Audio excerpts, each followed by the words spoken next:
Shaq too old? Shaq done? Well, he can still compete. I mean, but he's not the dominant force that he once was. And the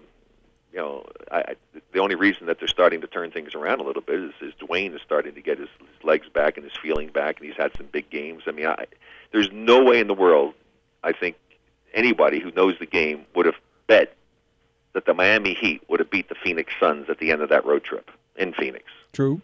And especially in the style of game that was played.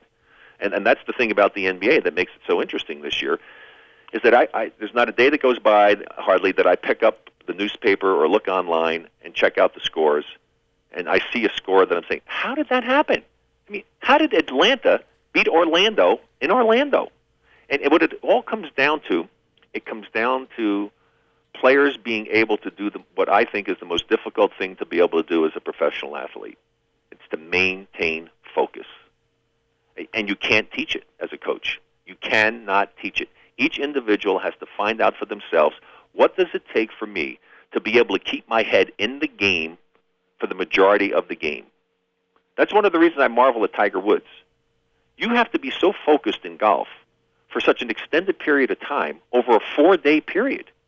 It's remarkable, the focus that young man has. I admire him so much, it's incredible. If some of the basketball players playing today with the great talents that they had Tiger Woods focused, it'd be scary how good they could be. But golf's not a sport. It's a skill. It's hand-eye coordination. It is a sport, because anytime you involve high-hand coordination and you have to do something of a physical nature, it is a sport. But I agree with you, it doesn't mean that they're great natural athletes.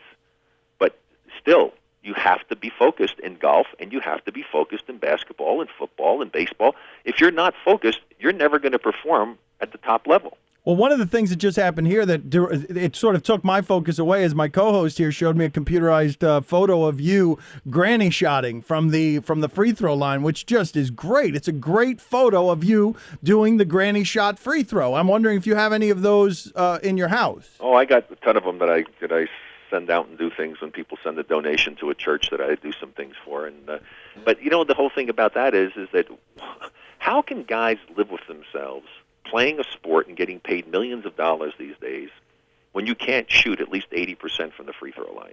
I mean, you're allowed to miss 1 of every 5 shots that you take with no one bothering you, with the ball the same size, the basket the same size, the distance is exactly the same. It's the only constant in the game of basketball. How can you live with yourself? Well, but Shaq said he won't do this because it doesn't play to his constituency. He won't do the granny shot. Well, that's fine, and he's entitled to want to do that. But how do you live with yourself?